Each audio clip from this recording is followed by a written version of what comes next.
वासुदेवाय।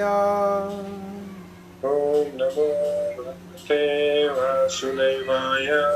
ओम नमो भगवते वासुदेवाय। ओम नमो भगवते वासुदेवाय। ओम नमो भगवते वासुदेवाय। ओम नमो भगवते वासुदेवाय। कृष्णाय वासुदेवाय देवकी नंदनाय च नंदगोपकुमाराय गोविंदाय नमो नमः।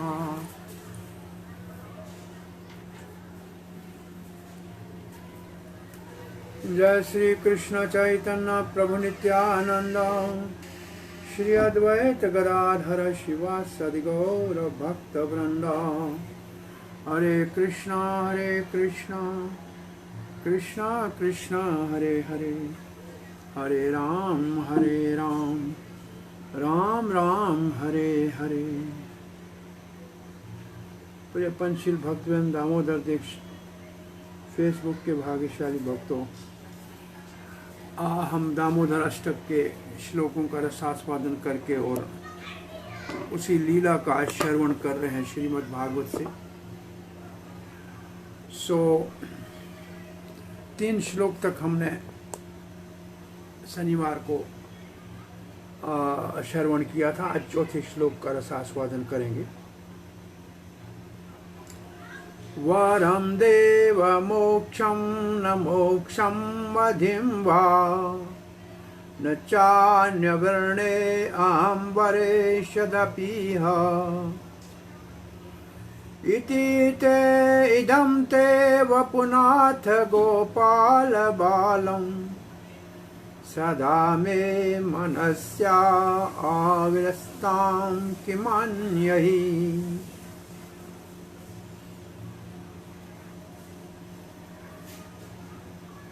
इस श्लोक में वरम का मतलब जो वरदाता है, जो किसी को वरदान देता है,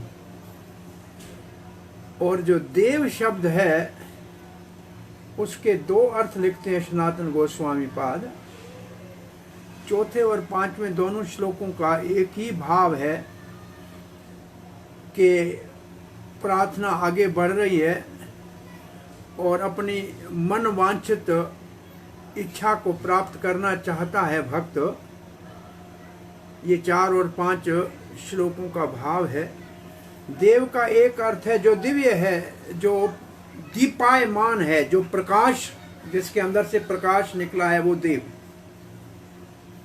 और दूसरा देव का अर्थ है परम मधुर लीला करने वाला। देव लीलाधारी को कहते हैं मधुर परम लीलाधारी, अथवा जो अति दिव्य है, प्रकाशमान है, supremely effulgent one, super excellent sweet sports. ये 2 दिव्य देव के अर्थ है वरम देव। और फिर जो सबसे महत्वपूर्ण शब्द है वो है इह। इह का मतलब है यहाँ वृंदावन में, ब्रज में, और कहीं नहीं। वरम देव मोक्षम न मोक्षम वदम वरम देव मोक्षम न वो मोक्षम अवधिम वा न चान्यम वृणे अहम वरेशद अपि इह जो शब्द है, इसका मतलब है यहाँ वृंदावन में।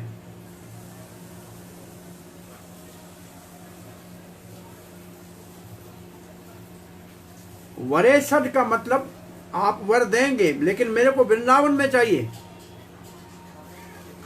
भगवान कहते हैं और वर ले मांग लो। बोला और वर नहीं चाहिए, वरम न वरेणम, मैं नहीं और ग्रहण करूंगा वर्ण। बोला कौन सा वर्ण? बोला सब लोग तो मांगने आते हैं मोक्ष मेरे पास, मैं तो मुकुंद हूं, मुक्ति दाता हूं, मुक्ति ले लो मुझसे। बोला मोक्षम न, मोक्ष नहीं चाहिए।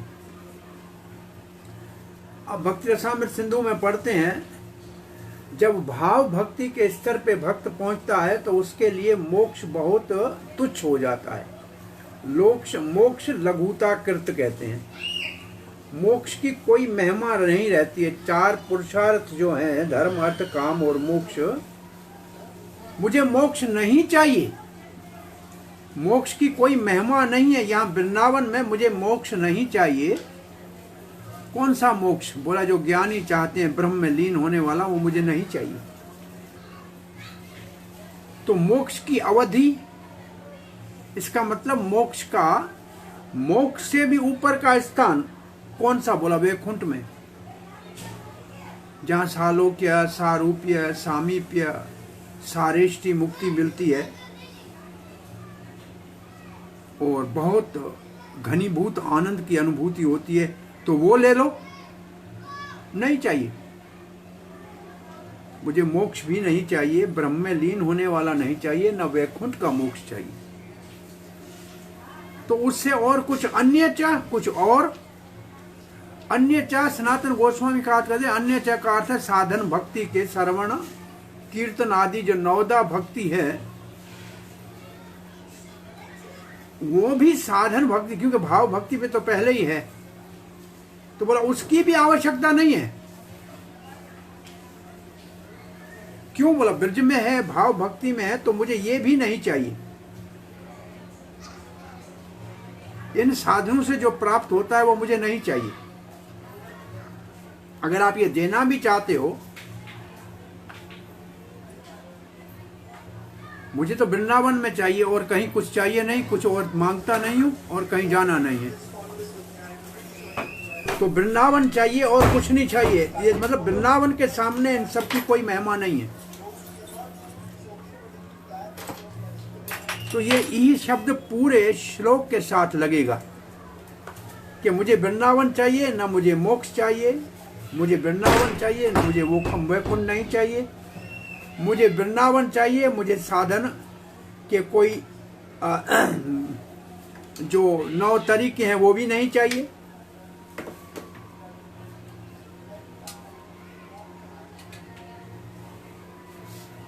तो यहाँ 3 वरदानों का बात है।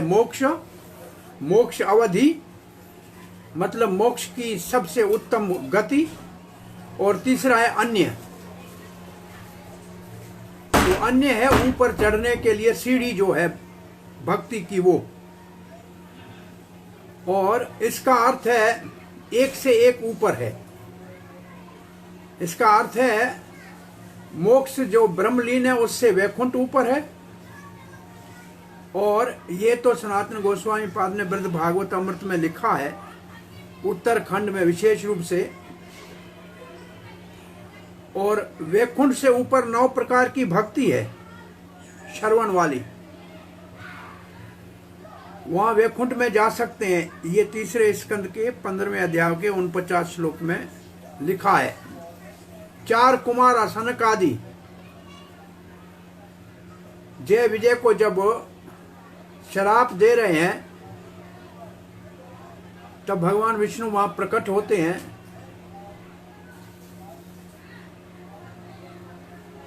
तब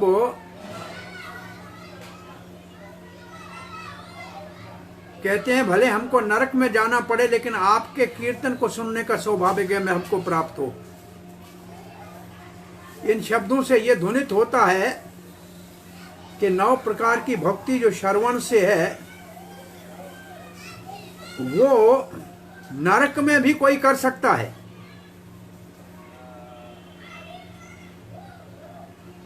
वो कहीं भी हो कर सकता है, उसको वैकुंठ में जाने की जरूरत नहीं है। कोई कहीं भी होके वो भक्ति करके भगवान के सानिध्य में रह सकता है। इसलिए वैकुंठ से भी वो उत्तम है साधन।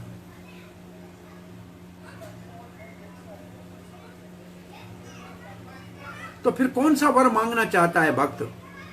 तो उसका उत्तर है 4 दामोदर अष्टक के श्लोक में, हे नाथ,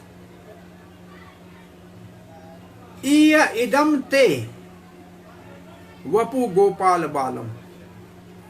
ये वृंदावन में आपके ग्वाल, जो आप गोपाल हैं, आप मेरे नाथ हैं, ये मेरे को चाहिए। सदा में मनसा आविर्सताम, ये सदा मेरे मन में बसा रहे।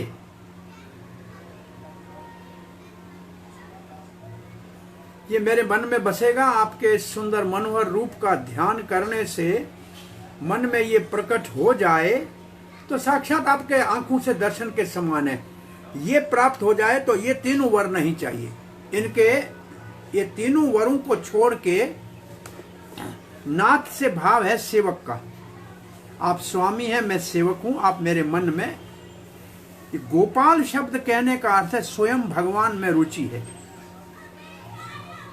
स्वयं भगवान में रुचि है का अर्थ है, स्वयं भगवान के लिए 4 शब्द आपको याद करने के लिए चैतन्य चरितामृत से बताए हैं कि कृष्ण स्वयं भगवान है, नित्य किशोर नटवर, गोप वेशधर वेणुकर, हाथ में बांसुरी, वेश है गोपाल का, गौ पालन करने का, और चलते हैं तो नृत्य करते हुए चलते हैं, और कभी भी 16 साल से बड़े नहीं होते हैं, नित्य किशोर है।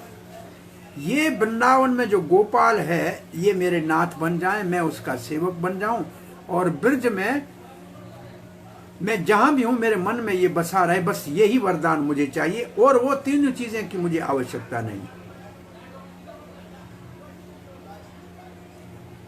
परंतु फिर भी भगवान स्वयं श्री कृष्ण व्यक्तिगत रूप से, प्रत्यक्ष रूप से भक्त को कहे और के ले लो।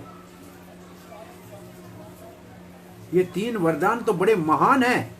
मोक्ष कोई सामान्य बात नहीं है। सभी लोग तो इसी को चाहते हैं। कोई भी इसको स्वीकार कर लेगा, तो आप क्यों नहीं स्वीकार करते? तो उत्तर दे रहे हैं कि मान्य ही, इन सब की क्या जरूरत है? कोई इनका महत्व नहीं है। ये इसका अर्थ है। उसके पीछे कारण क्या है, मानसिकता क्या है कि भगवान श्री कृष्ण जो है वो आनंद घन है, वो आनंद घन है। जिसने कृष्ण को प्राप्त किया, बाकी चीजें तो अपने आप प्राप्त हो जाएंगी, उनको अलग मांगने की क्या आवश्यकता है? ये बहुत बड़ी बुद्धिमानी कि जब कृष्ण को मांग लिया तो फिर अलग मुक्ति को क्यों मांगेगा? अलग भक्ति, अलग अलग क्यों साधन कोई मांगेगा? कृष्ण मिल गया तो सभी उसमें समाया हुआ है ना। ये बुद्धिमानी है। ये इस सिद्धांत के ऊपर इसको समझना चाहिए। भगवान से मांगना चाहिए या भगवान को मांगना चाहिए? ये भगवान को मांग रहा है, दुनिया भगवान से मांग रही है।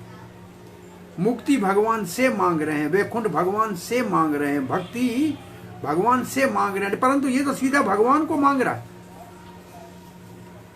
इसलिए ये महान है क्योंकि ये भगवान को मांगता है कि और सभी तो इसमें समाये हुए हैं, वो तो अपने आप मिल जाएंगे। परंतु अगर भगवान नहीं मिला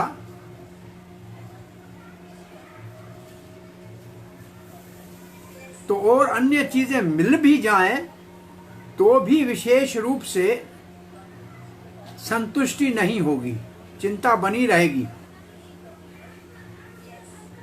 अरे ये ले लिया वो रह गया, ये ले लिया वो रह गया, वो मांग लिया तो अच्छा होता। ये तो मन में भाव रहेगा ही रहेगा।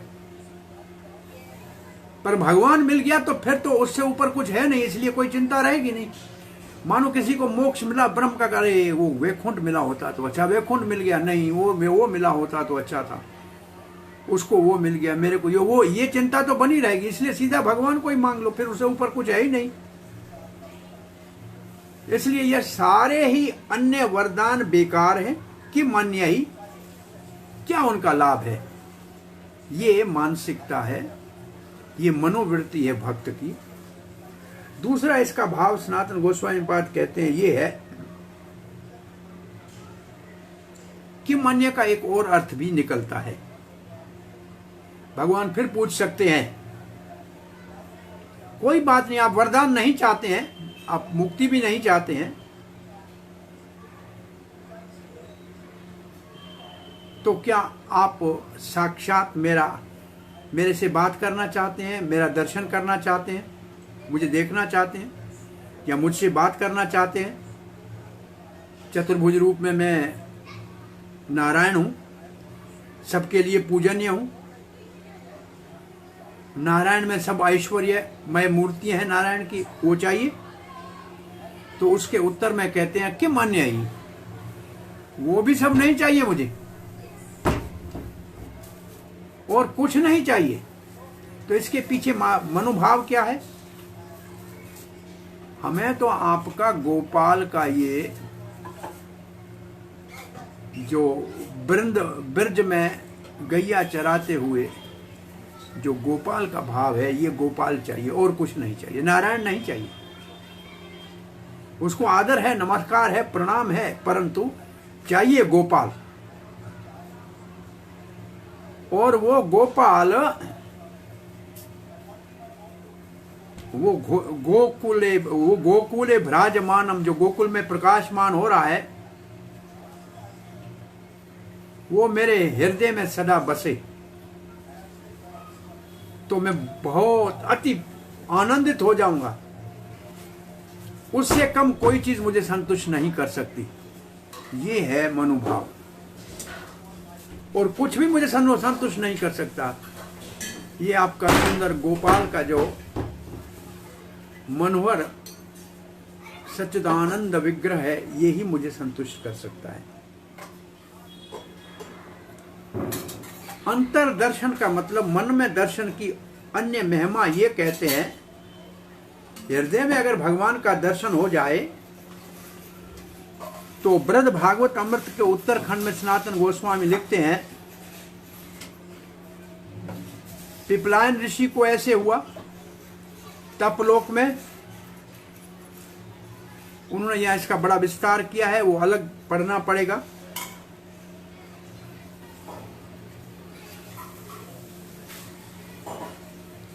यह सत्यव्रत मुनि भी अंतर में हृदय में दर्शन करने के भाव को प्रकट कर रहे हैं।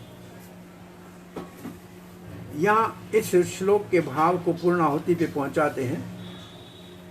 ऐसे भीष्म पितामह की प्रार्थना में भी हमने देखा था कि भीष्म पितामह कह रहे हैं,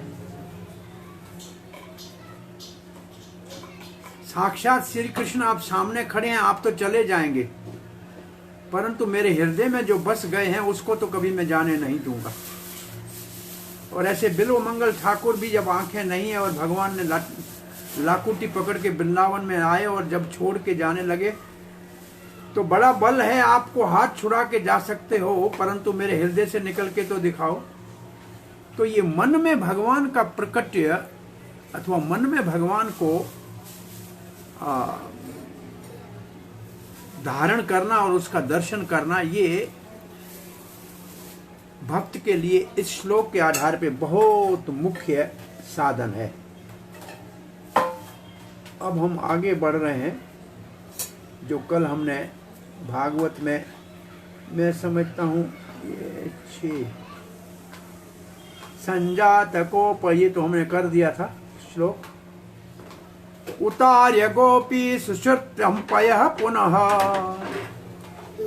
प्रवेश्य संद्रश्य च दधै अन्त अमर्तकम् भगनं विलोक्य स्वसुतस्य करं जहास्य तं चापि न तत्र पश्यति। देखो, पहले श्लोक में यशोदा कहा है, फिर बार बार गोपी कहते हैं। ये भी बहुत महत्वपूर्ण शब्द है, गोपी।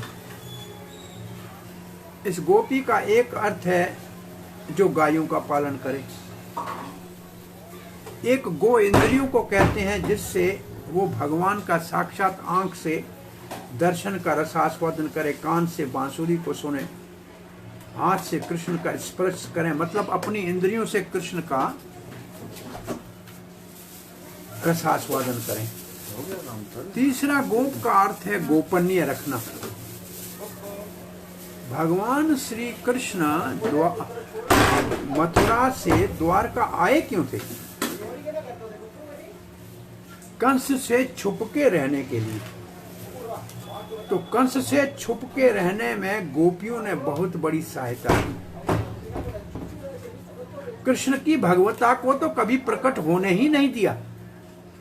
कहीं गोपी ने छाछ के ऊपर नचा दिया, किसी गोपी ने रस्सी से बांध दिया, तो कंस कहेगा कि जो गोपी से ही भयभीत है, जो गोपी बांध लेती है, मेरा क्या बिगाड़ेगा। तो ये एक गोपी का और भाव है।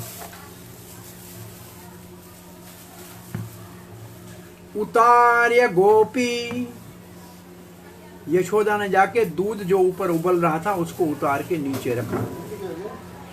सुश्रितम पयः पुनः, सुश्रितम का मतलब जो बहुत गर्म था उसको नीचे उतारा, मतलब उसको जलने से बचा दिया। पुनः प्रविष्ट संदृश्य, वापस जहां दधि मंथन हो रहा था वहां आ गई। क्या दधि अमत्रकम भगनम, जो मिट्टी का बर्तन जिसमें दही मंथन हो रहा था वो टूटा हुआ पाया, विलोक्य देखा।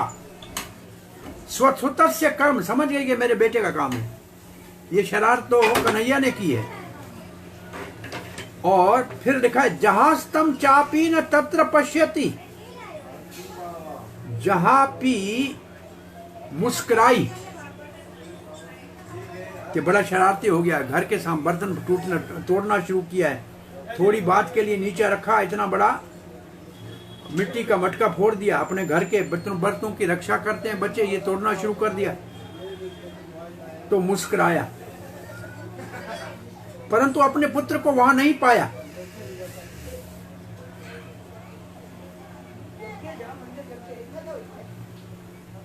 शुष्क पय, मैं ले जाता हूँ, जा माता जी मैं मिले सालों ले ला अपनी साइकिल ले जा।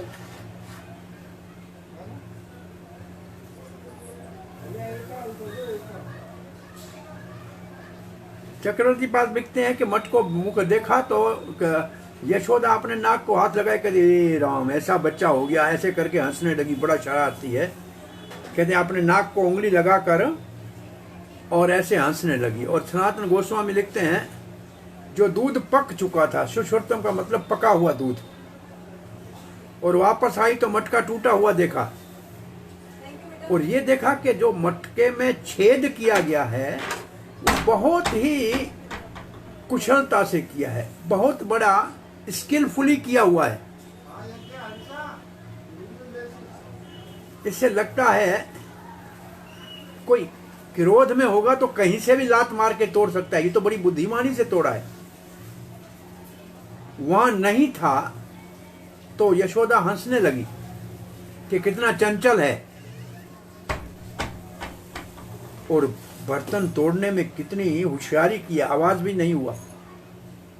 नीचे से तोड़ा है जहां भरा हुआ था, और सब भी दही बह गया, ऐसा नहीं ऊपर से तोड़ा है दही बच गया, ऐसा भी नहीं है। और यहां से भय के मारे भागा है।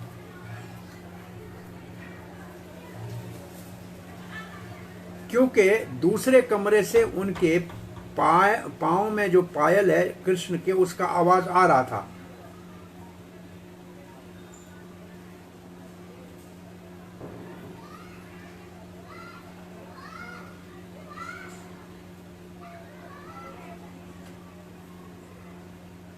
आगे का श्लोक पढ़ते हैं। ऊलखलंग्रेहे उपरि विवस्थितम, उखल को ऊपर उल्टा करके उसके ऊपर चरण रख के अच्छी तरह से बैठा है। मरकाय कामम ददत्तम सिचिस्तम, मरकाय कल कहा था, एक वचन है मरकाय। ऐसे भागवत में है कि जब यशोदा के अपने घर में माखन खिलाते हैं तो एक बांदर बताते हैं, अन्य गोपियों के घर में माखन बांटते हैं तो बहुत बांदर आते हैं।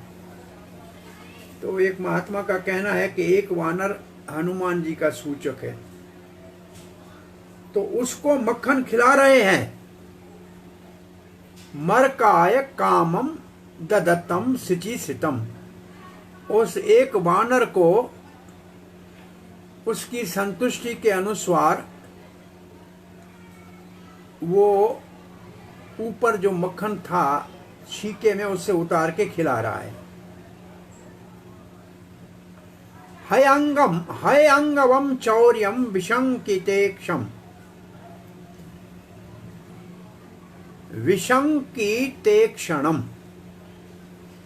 अब लिखा है अंगम, है अंगम के एक अर्थ पर ऊपर लिखा दूध और दूध के अन्य पदार्थ, और अन्य आचार्यों ने भाव लिखा है कि जो मक्खन कल का निकला हुआ था। हाय अंगम का अर्थ है कल का मक्खन।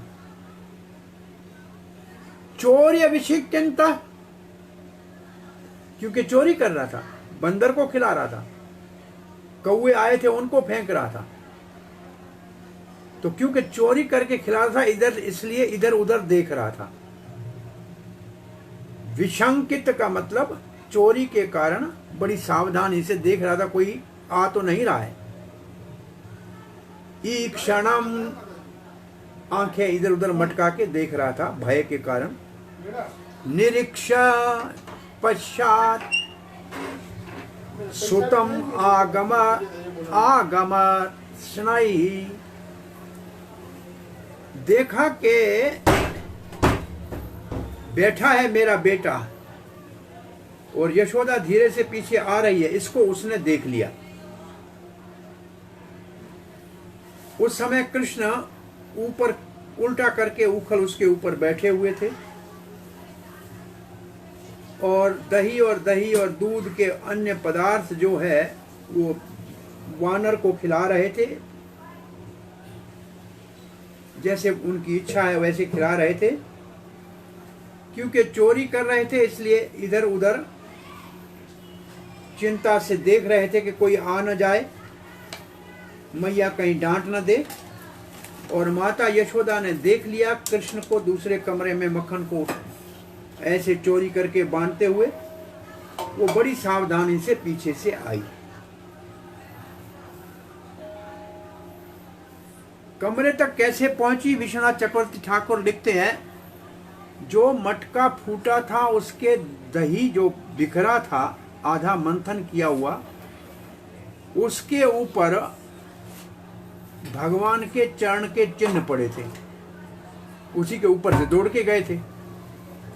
तो भगवान के पांव के निशानों को देखती हुई मैया वहां गई।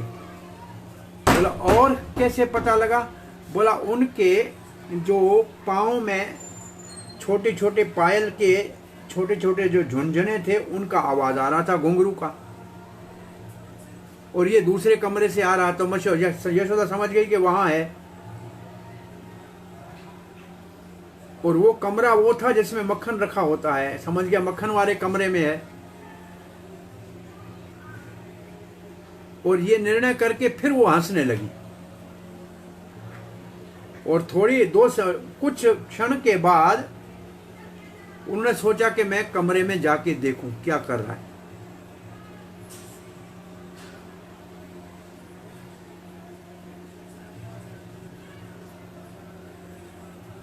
और जब ऐसे जाने लगी उस समय कृष्ण बड़ी चतुराई से उखल से कूदे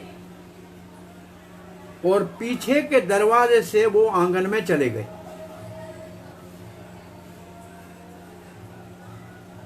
चक्रवर्ती की बात कहते हैं कि और उधर उखल के ऊपर पलथी मार के बैठे हुए और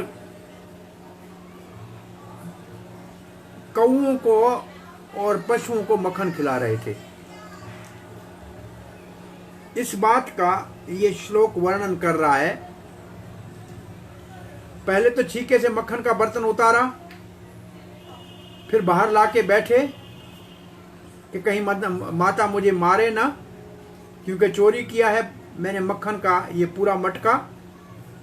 इधर उधर चौर्य विशंकित क्षणम निरीक्ष्य, इधर उधर देख रहे थे बड़ी होशियारी से, कहां से भागना पड़ेगा अगर आएगी तो। मां ने तो कमरे के अंदर से उसको देख लिया। कैसे देखा? बोला वो पंजों के भर ऊपर खड़ी होके ऐसे देखना चाह रही थी और पंजों के बल चल रही थी कि आवाज उसके पायल की न सुनाई दे कृष्ण को, और पीछे से आ रही थी कि वो बिल्कुल उसकी पीठ में हूं कि उसको दिखाई न दे।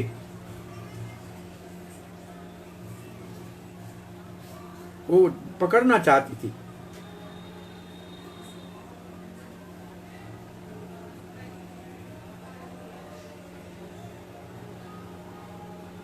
जीव गोस्वामी लिखा है, कहते हैं वो तो पलथी मार के उखल के ऊपर बैठा था, और उसको भय किसका था? कोई पशुओं को था कि कौओं का था, कुछ मालूम नहीं। कमरे के अंदर से मक्खन का मटका उतारा, बाहर जाके बैठा, जो ऊपर से उतारा है रस्सी से ऊपर से लटका हुआ था, बड़ी बुद्धिमानी से उतारा, और घर के पीछे दरवाजे से निकलकर माँ को मूर्ख बनाना चाहता था, परंतु माँ उसके पीछे से आ गई। सनातन गोस्वामी ने ये बात लिखी है, एक वचन में मरकाय है। इसका मतलब सारे बंदरों की जाति का वर्णन है, परंतु वो जो राम भाव से युक्त हैं वो कहते हैं कि इसका अर्थ है कि हनुमान जी विशेष रूप से। अब क्या करेगी मैया? तामात यष्टिम परमीक्षयास्तवरस ततो अवरोहया पसासार भीतव गोप्यन्वधावनयमापयोगिनम् क्षमं प्रवेष्टुं तपसेरितं मनः। ताम वो माता यशोदा, आत यष्टिम का मतलब हाथ में लाठी ले ली, हाथ में लाठी उठाई, क्योंकि बंदर थे, कौए थे, तो हाथ में लाठी ले ली। परमीक्षया, ऐसे कृष्ण को इसी भाव से बड़ा चंचलता से इधर उधर भयभीत देखते हुए देख रहे थे और मक्खन खिला रहे थे, देखा। स्तवरहा, जैसे मैया ने उसको देखा उसने भांप लिया, और स्तवर का मतलब तुरंत तत्काल ऊपर से कूदा। अवरोह, जो ऊपर उखन के ऊपर बैठा था वहां से कूदा, और अपससार, वहां से भागने लगा। क्यों? भीतवत, जैसे डर लग रहा है, पता नहीं कौन पकड़ लेगा। और पीछे गोपी मां यशोदा अनबधावत, वो भी उसके पीछे दौड़ने लगी।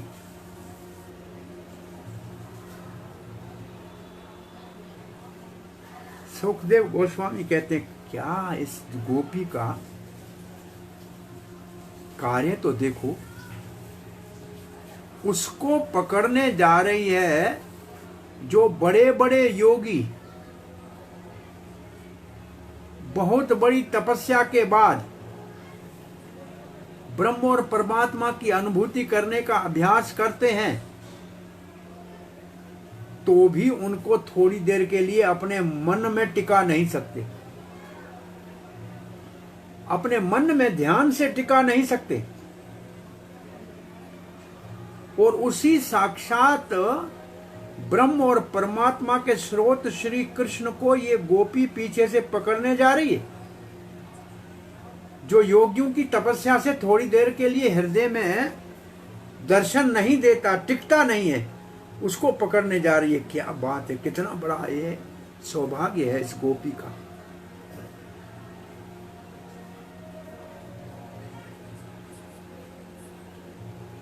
मां पीछे भाग रही,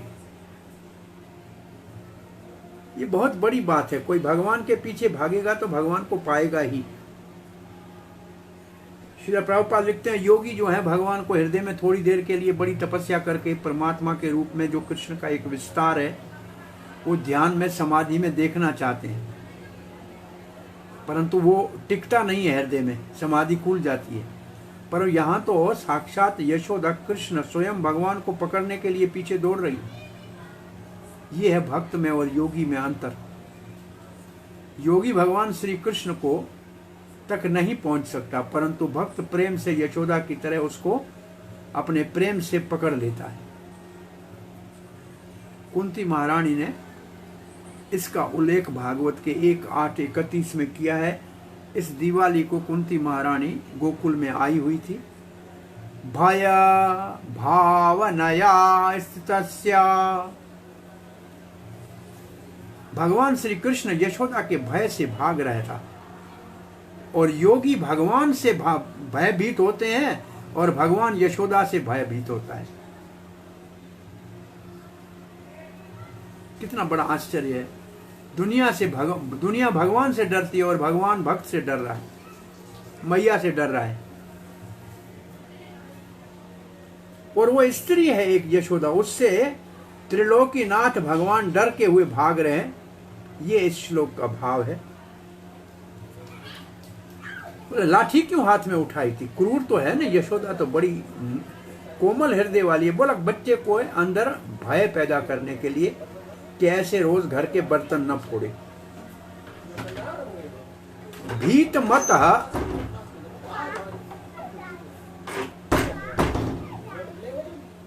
चक्रवर्ती पाद लिखते हैं, अंदर से डर नहीं रहा था। कृष्ण को मालूम है कि ये मेरी माँ है, मुझसे प्रेम करती है, मुझे कभी नहीं मारेगी, परंतु बाहर से भय का उसको भीत मत लिखा है। भय जैसे भय है ऐसे लग रहा था, परंतु वास्तव में भय नहीं है, क्योंकि वो माँ के हिंसने को जानता है।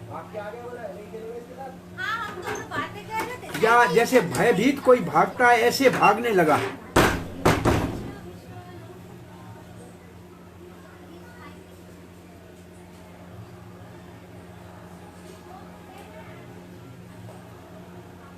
ज्ञानी ब्रह्म के रूप में भगवान को पाने में असफल रहते हैं, परंतु भक्त साक्षात भगवान को पा लेते हैं। अन्यम सुखापि, आगे आएगा ये श्लोक।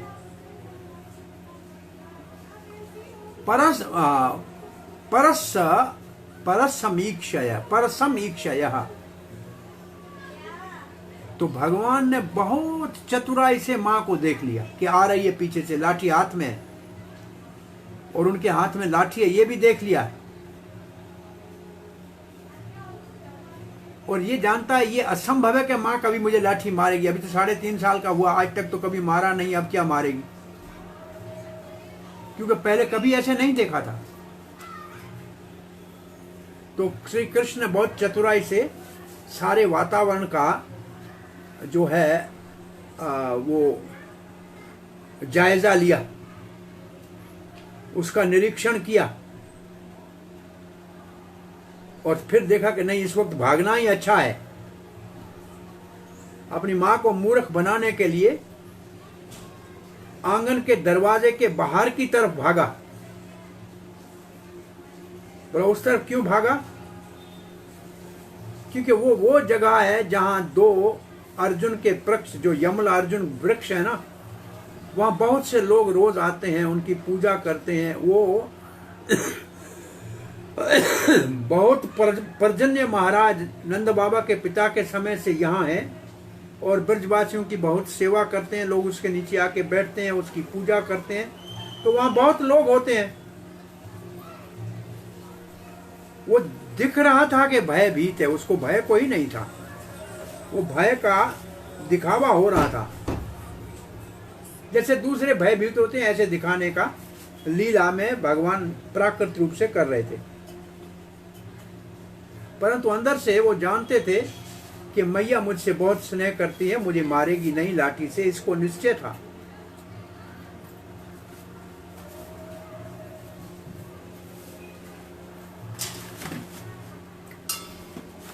और ये जो लीला है, उन माता की मधुरता जो है, प्रेम जो है, उस लीला का वर्णन है।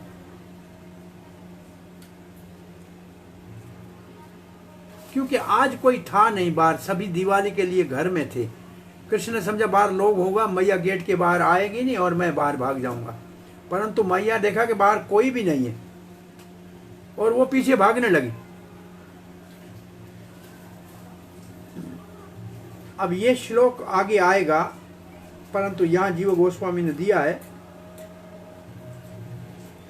नायम सुखापो भगवान देही नाम गोपिका सुतः ज्ञानी नाम च आत्मभूतानाम यथा भक्तिमताम इह। ये यशोदा का पुत्र यशोदा नंदन कृष्ण भक्तों को तो आसानी से मिल जाता है, प्रेम से उनको पकड़ लेते हैं, परंतु आसानी से ये ज्ञानियों के लिए संभव नहीं है, ये कर्मियों के लिए संभव नहीं है, तपस्या करने वालों के लिए संभव नहीं है, योगियों के लिए संभव नहीं है। जो शरीर के स्तर पे है उनको तो ये मिलना ही मुश्किल है। यशोदा उसके पीछे भागी, और अनु का मतलब उसके पीछे भाग नहीं है।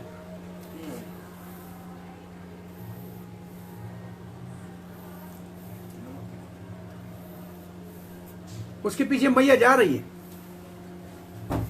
और उसको पकड़ने के लिए कदम आगे बढ़ा रही है।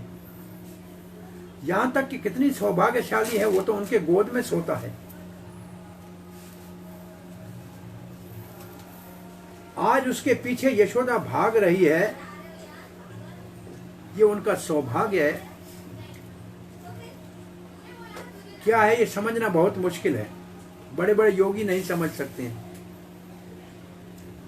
अन्य भक्तों से इस माता का सौभाग्य अति अधिक है। वो साक्षात भगवान को पकड़ना चाहती है। अनवंचमाना जननी भ्रचला श्रोणे भरकांता गति सुमध्यमा जवेना विस्सरमिष्ट केश बंधना चोत प्रसूनानुगति परामृशत।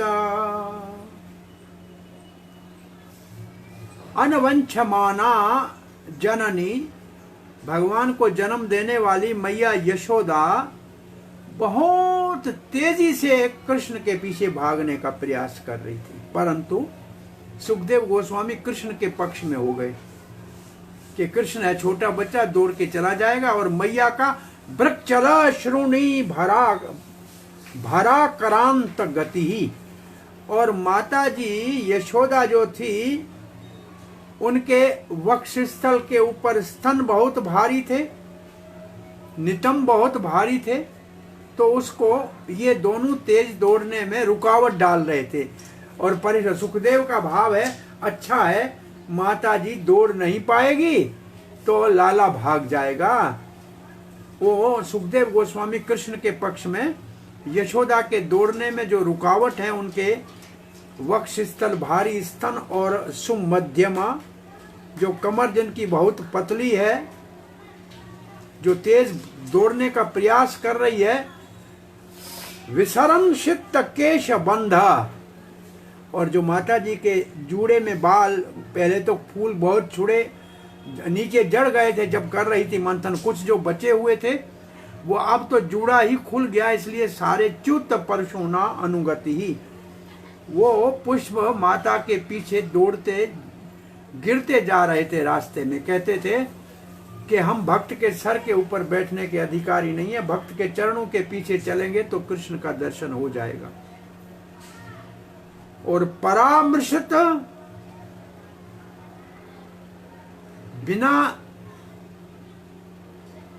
बिना किसी माता ने अंत में कृष्ण को पकड़ लिया। असफलता नहीं हुई माता को।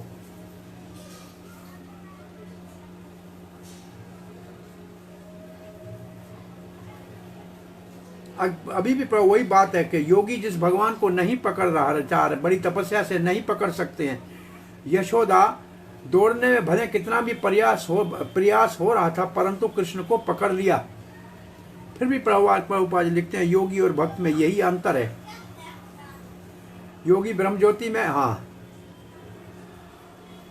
वो तो ब्रह्म ज्योति में ही प्रवेश नहीं कर पाते हैं कृष्ण की, जबकि यस्य प्रभा प्रबंधो अजंग जगतांड कोटिशु, वो वहां तक भी नहीं पहुंचते हैं, ज्ञानी वहां तक नहीं पहुंचते हैं, परंतु साक्षात कृष्ण को प्रेम से भक्त पकड़ लेते हैं।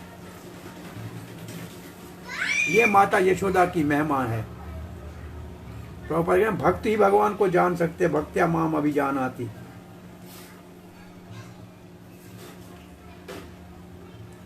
तो योगी भगवान को नहीं पा सकते, ऐसे कोई नहीं समझे कि यशोदा नहीं पकड़ सकती। यशोदा ने पकड़ लिया।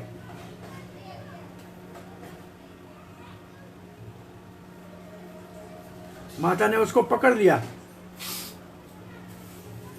अब माता ने पकड़ लिया, अब क्यों पकड़ा, क्या उसने किया था, क्या माता करेगी, ये कल सुनेंगे। हरे कृष्ण।